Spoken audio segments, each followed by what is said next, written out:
नमस्कार साथियों, एक बार फिर से आप सभी का बहुत बहुत स्वागत है लोधा जी क्लासेस के बीए प्लेटफॉर्म पर। बीए सेकेंड ईयर में मध्यकालीन इतिहास का सेशन चल रहा था, जिसमें नेक्स्ट टॉपिक पर हम डिस्कस करने जा रहे हैं। आज का ये लेक्चर नंबर 32 होने जा रहा है। इससे पहले 31 लेक्चर इस सब्जेक्ट पर हो चुके हैं। अच्छा, आज के जो टॉपिक होगा उसमें हम बात करेंगे सल्तनत काल में प्रशासन व्यवस्था। और सल्तनत काल में प्रशासन व्यवस्था के अंतर्गत भी केंद्रीय शासन व्यवस्था, उसके बाद स्थानीय प्रांतीय शासन या स्थानीय शासन व्यवस्था, इन तीनों शासन व्यवस्थाओं को हम पूरे विस्तार से समझेंगे। लेकिन उससे पहले इसकी भूमिका भी तैयार करेंगे, जिसमें खलीफा या सुल्तान, खलीफा और सुल्तान पर भी थोड़ी बहुत चर्चा करेंगे। उसके बाद में जो है यहाँ की प्रांत शासन व्यवस्था पर डिस्कस प्रारंभ करेंगे। तो चलिए शुरू करते हैं, सेशन को बढ़ते हैं आगे।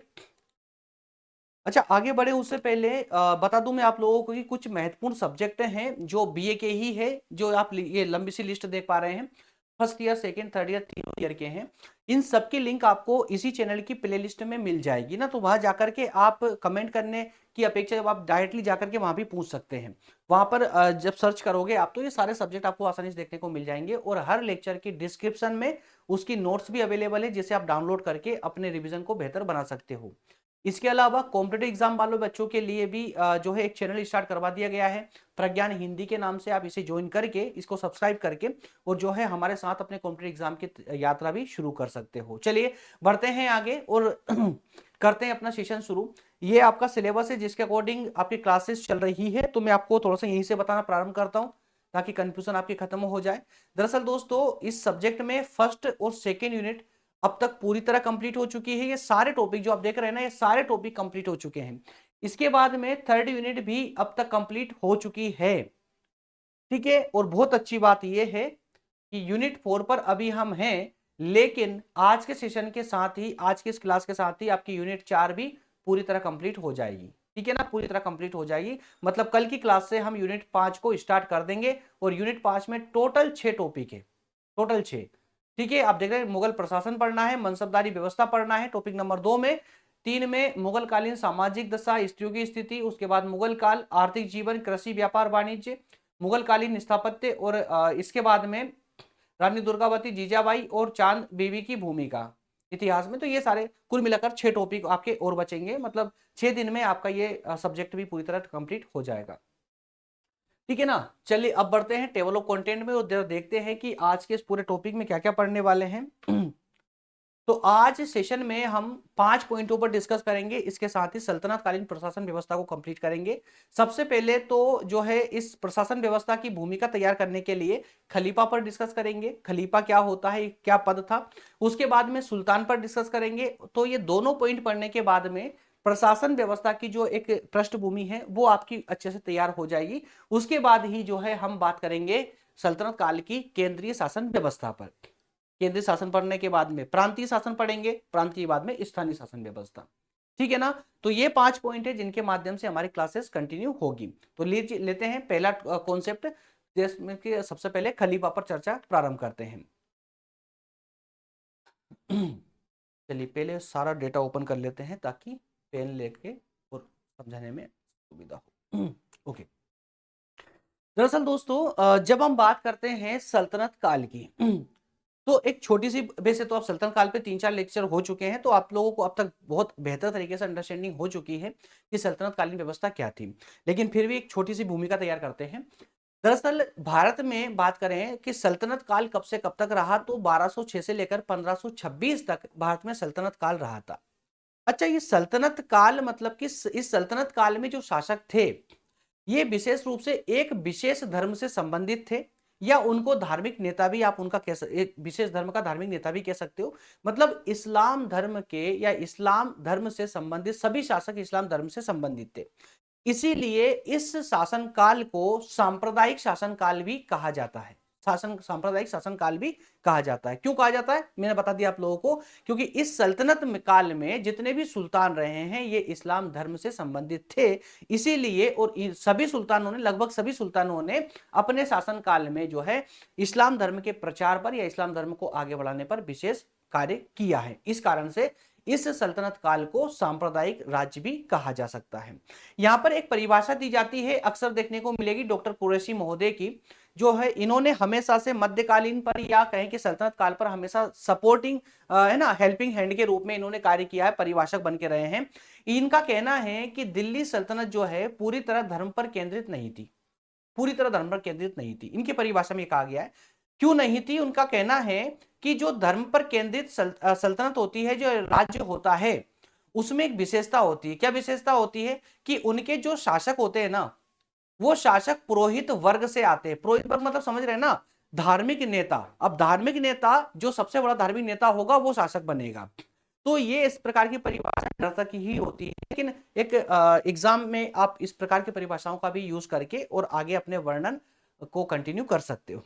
चलिए, तो अब जरा थोड़ा बात करते हैं हम खलीफा, जिससे हमारे इस टॉपिक की जो है एक भूमिका, एक पृष्ठभूमि तैयार हो जाए। दरअसल ये खलीफा होता क्या था दोस्तों? खलीफा जो है ना, एक धार्मिक पद था, धार्मिक पद था। और इस पद पर जो नेता बैठता था, इस नेता की हर एक सुल्तान को इससे परमिशन लेनी होती थी, किसी भी राष्ट्र में सुल्तान बनने के लिए। और जिसको यह खलीफा मान्यता प्रदान कर देता था, वो व्यक्ति जो है खलीफा के अंडर रहते हुए सुल्तान का पद या उस राज्य का संचालन करता था। इसी प्रकार की व्यवस्था दिल्ली सल्तनत में भी हुआ करती थी। ये खलीफा का पद दरअसल मिस्र में था। तो राज्य का सबसे मुख्य जो अधिकारी हुआ करता था, उसे हम खलीफा के नाम से जानते थे। सुल्तान वही बन सकता था जिसे खलीफा मान्यता देता था। लेकिन आगे चल करके ये परंपराएं भी डगमगाने लगी थी। कुछ शासक ऐसे भी आए, जैसे कि अलाउद्दीन खिलजी आया, मुबारक शाह आए, तो इन्होंने खलीफा से मान्यता नहीं ली। खलीफा से मान्यता नहीं ली, मतलब कि जो ये परंपरा चल रही थी खलीफा से मान्यता लेने की, ये परंपरा अलाउद्दीन और मुबारक शाह के शासनकाल में टूट चुकी थी। इनके अलावा और भी कुछ शासक थे जिन्होंने खलीफा से मान्यता नहीं ली। लेकिन फिर उसके बाद भी जो मोहम्मद तुगलक है, मोहम्मद तुगलक जैसे जो प्रसिद्ध शासक रहे हैं दिल्ली सल्तनत के, जो प्रसिद्ध सुल्तान रहे हैं, इन्होंने भी खलीफा से मान्यता ली। और खलीफा से सिर्फ मान्यता ही नहीं, बल्कि सुल्तान हिंद की उपाधि भी खलीफा से प्राप्त की थी। एग्जाम में जो कॉम्पिटेटिव एग्जाम वाले बच्चे हैं, उनसे एमसीक्यू फॉर्मेट में आंसर क्वेश्चन पूछा जा सकता है कि मोहम्मद तुगलक को सुल्तान हिंद की उपाधि किस से प्राप्त हुई थी? याद रखिएगा, खलीफा से प्राप्त हुई थी। क्लियर है? चलिए, इसके बाद में जरा थोड़ी सी चर्चा हम सुल्तान को लेकर के भी कर ले, क्योंकि हमारा पॉइंट, मेन पॉइंट वो भी है, क्योंकि सुल्तान के इर्द गिर्द ही पूरी शासन व्यवस्था घूमती है। ठीक है ना? तो हमारा सेकंड पॉइंट है सुल्तान। सुल्तान पर चर्चा कर लेंगे, लेकिन अगली स्लाइड में सुल्तान पर चर्चा करने के साथ ही साथ में केंद्रीय शासन की स्लाइड भी स्टार्ट हो जाएगी, इसलिए दोनों पर रेड निशान आ चुका है। चलिए, सुल्तान को पहले डिस्कस कर ले, उसके बाद में क्लास को आगे कंटिन्यू करेंगे। दरअसल दोस्तों, सुल्तान जो होता, सुल्तान मतलब कि सीधी सी बात है यार, उस राज्य का राजा है ना, शासक।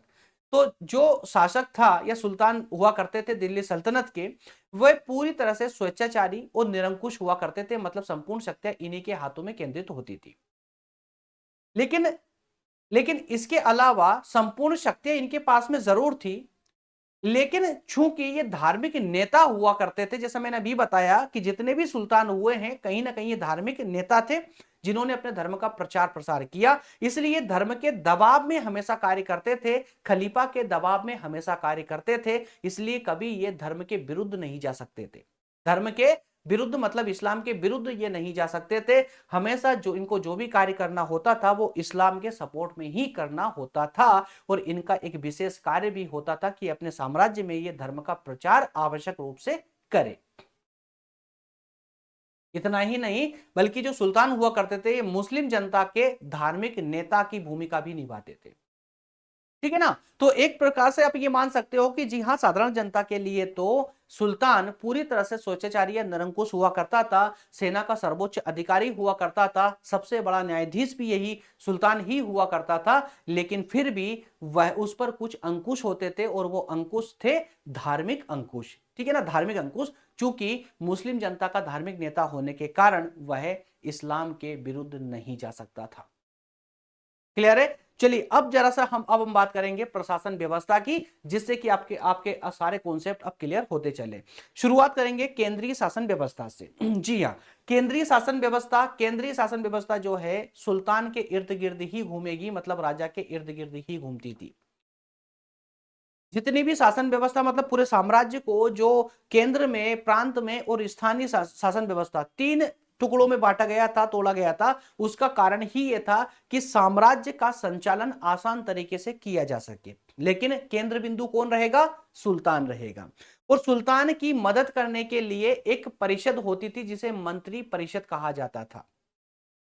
वो बात अलग है कि इस मंत्री परिषद में इन मंत्रियों की संख्या क्या हुआ करती थी।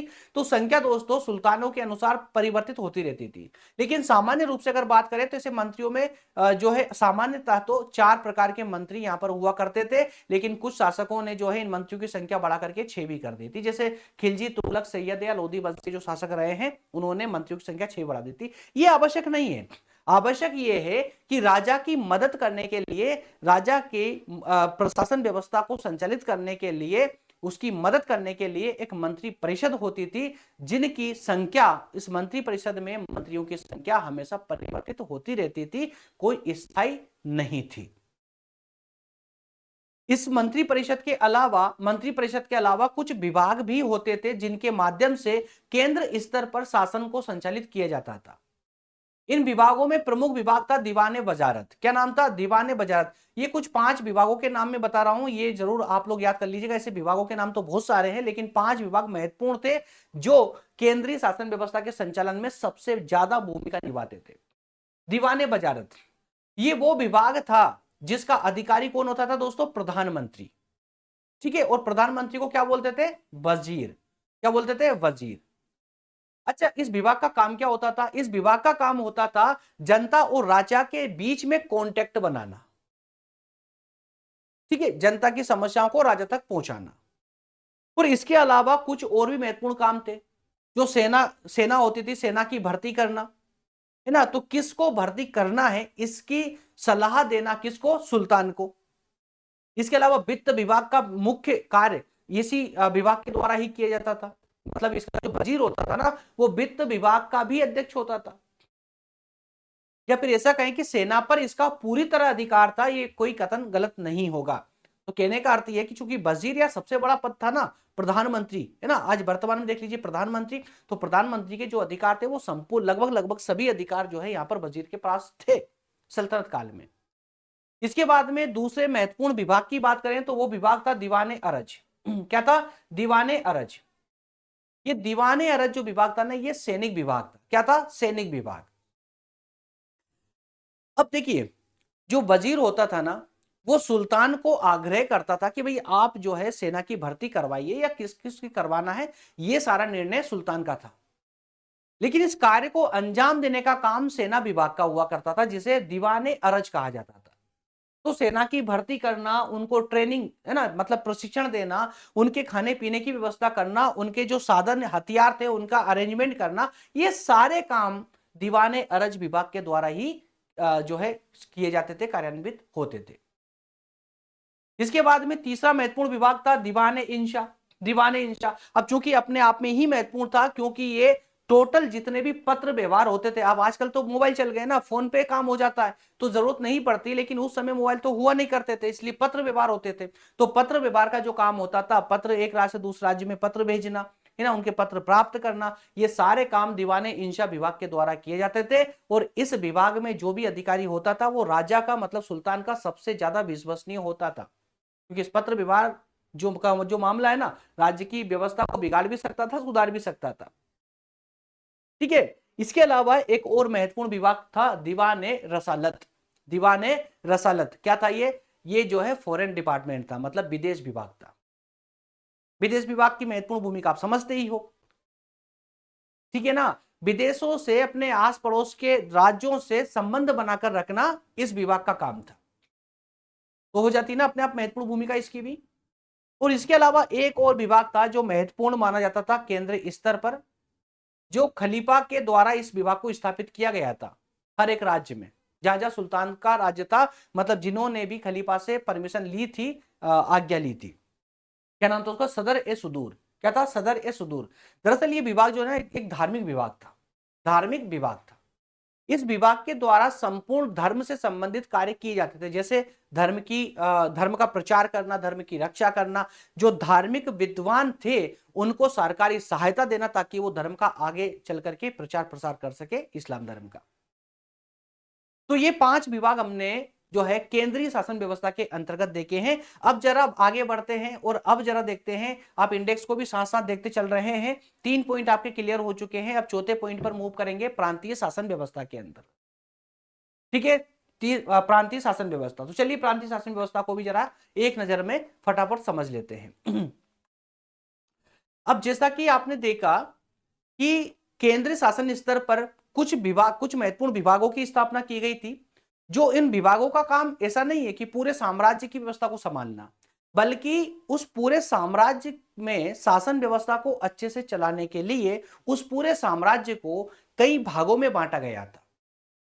मतलब पूरे साम्राज्य को कई छोटे छोटे प्रांतों में तोड़ दिया गया और उन हर प्रांत में एक प्रांतपति बिठा दिया, मतलब एक मुख्य अधिकारी बिठा दिया जो उस निश्चित प्रांत की देखरेख करेगा या शासन का संचालन करेगा। और वो किसके प्रति जवाबदेह होगा? सुल्तान के प्रति जवाबदेह होगा।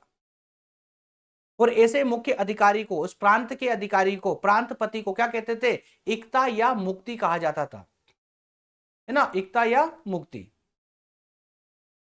नाम याद रखिएगा, इक्ता या मुक्ति। ठीक है ना?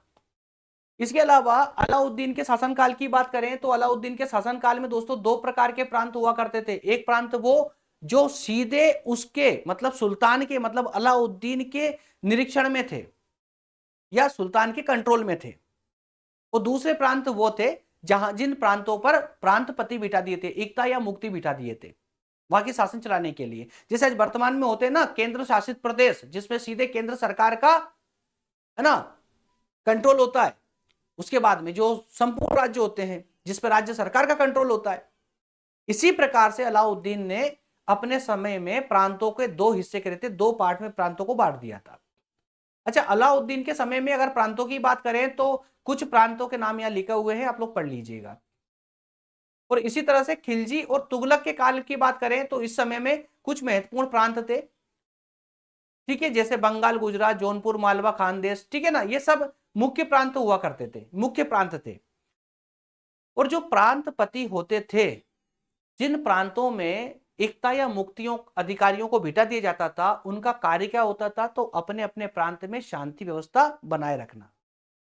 अगर कहीं पर विद्रोह हो रहा हो तो उन विद्रोहों को दबाना। वो साथ में केंद्र सरकार से, मतलब कि सुल्तान से अगर कोई आदेश मिला है तो उस आदेश का पालन करना, ये प्रमुख उस प्रांतपति के कार्य होते थे।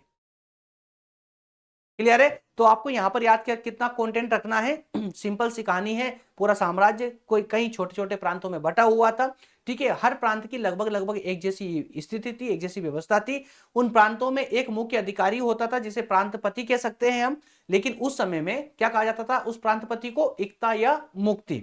ठीक है, लेकिन सुल्तानों ने अपने अपने अनुसार प्रांतों की स्थिति को भी परिवर्तित किया था। जैसे अलाउद्दीन ने प्रांतों की जो पहले से परंपरागत स्थिति चल रही थी उसमें चेंजेस किया था, बदलाव किया था।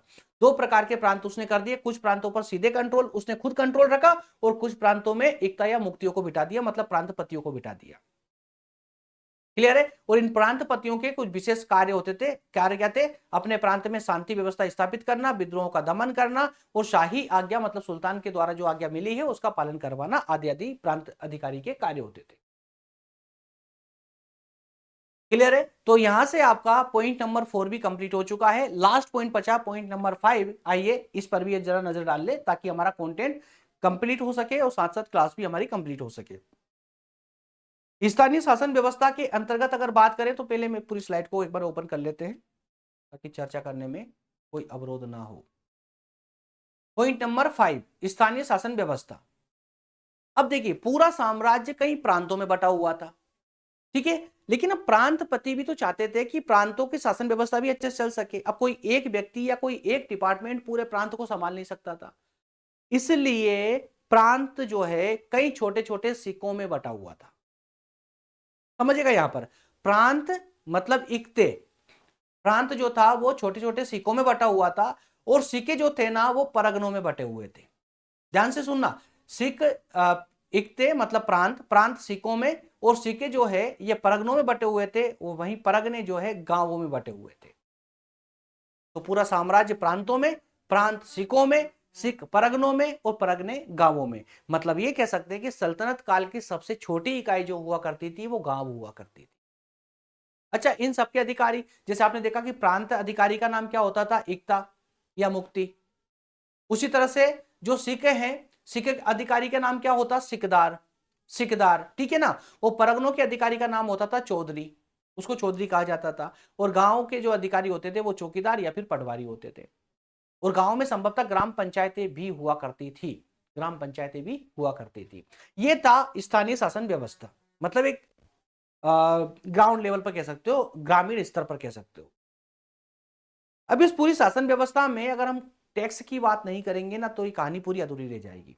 तो थोड़ी सी हम टैक्स की बात भी जरा कर ले, किस किस तरह के कर लगाए जाते थे जिससे राज्य की, मतलब सुल्तान की सरकार की आय होती थी।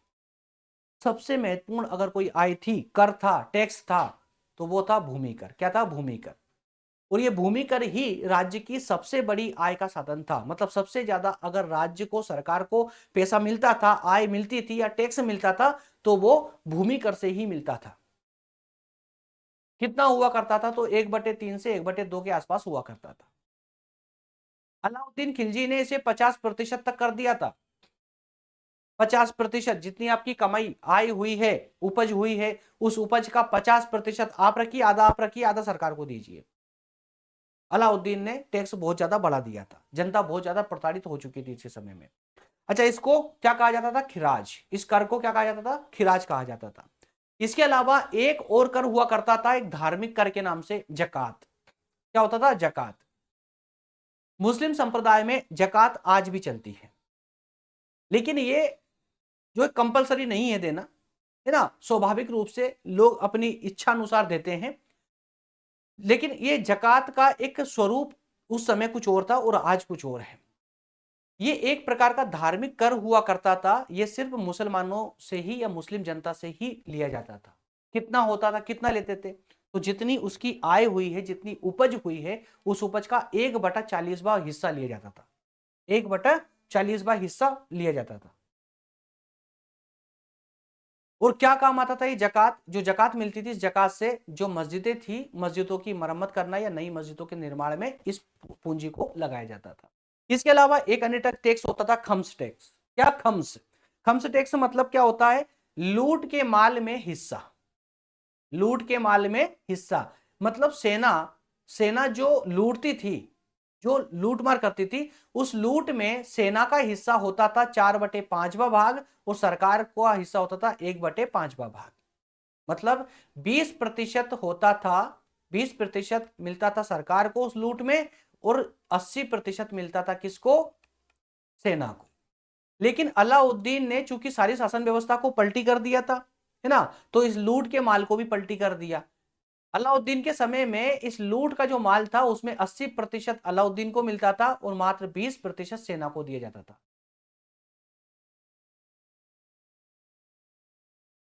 ठीक है, इसके अलावा दो टैक्स और हैं, एक जजिया और एक उश। जजिया कर हुआ करता था, जजिया कर जो गैर मुस्लिम जनता से लिया जाता था, गैर मुस्लिम जनता से। किस नाम पर लिया जाता था, तो धार्मिक स्वतंत्रता के लिए लिया जाता था। अगर गैर मुस्लिम जनता अपने धर्म के अनुसार आचरण करना चाहती हो, पूजा पाठ करना चाहती हो, धार्मिक स्थानों पर जाना चाहती हो, तो उसके लिए सरकार को इन्हें एक विशेष कर देना पड़ता था जिसे जजिया कर कहा जाता था। इसके अलावा एक टैक्स होता था उश। यह टैक्स केवल मुस्लिम जमींदारों की भूमि पर लगाया जाता था, मुस्लिम जमींदारों की भूमि पर। और ये उस भूमि की उपज का 1/10वां भाग हुआ करता था। ठीक है, इसके अलावा और भी टैक्स थे, जैसे आयकर थे, मकान कर थे, है ना, और इसके अलावा पानी टैक्स, तो कई छोटे छोटे टैक्स भी हुआ करते। तो ये प्रमुख टैक्स थे, 5 टैक्स। आप ये 5 टैक्सों को विशेष रूप से आप लोग याद रखिएगा। इसी के साथ में सेशन होता है कंप्लीट। उम्मीद करता हूं पूरा सेशन स्टेप बाय स्टेप आप लोगों को कंप्लीट समझ आया होगा। कहीं दिक्कत आई हो तो आप लोग मुझे कमेंट जरूर कर सकते हो, ठीक है ना। अच्छा, लेक्चर नंबर 32 में हम बात करें मुगल प्रशासन की। मुगल प्रशासन मतलब कि पहले मुगल प्रशासन को हम पहले भी पढ़ चुके हैं, लेकिन मुगल प्रशासन में अब हम बात करेंगे मुगल प्रशासन के अंदर किस प्रकार की सामाजिक व्यवस्था थी। ठीक है ना। जैसे हमने सल्तनत कालीन सामाजिक व्यवस्था देखी, आर्थिक व्यवस्था देखी, प्रशासन व्यवस्था देखी, इसी प्रकार से मुगल प्रशासन के अंतर्गत भी शासन व्यवस्था, ठीक है, उसके बाद में समाज सामाजिक स्थिति क्या थी, वहां पर स्त्रियों की स्थिति क्या थी, इसके साथ ही साथ में प्रशासन व्यवस्था किस प्रकार की थी, आर्थिक स्थिति किस प्रकार की थी, ये सारी चर्चाएं जो है मुगल प्रशासन के अंतर्गत करने वाले हैं। ठीक है ना। चलिए, टॉपिक होता है कंप्लीट, लेक्चर कंप्लीट हो बस आज यहीं तक। कल वाले सेशन में क्लास आगे कंटिन्यू होगी। दोस्तों, जाने से पहले आप लोगों को फिर से मैं याद दिला दूं, यदि अभी तक आप लोगों ने सेशन को लाइक नहीं किया है और आप सेशन को कंटिन्यू देख करके अपनी जो है सिलेबस को कंप्लीट कर रहे हैं, तो आपको सेशन को लाइक जरूर कर देना चाहिए मेरे हिसाब से। और इसके अलावा चैनल पर नए हैं तो सब्सक्राइब जरूर कर ले, ताकि नोटिफिकेशन आप लोगों को मिलना प्रारंभ हो जाए यूट्यूब के। ओके फ्रेंड्स, मिलेंगे नेक्स्ट सेशन में। Thank you so much.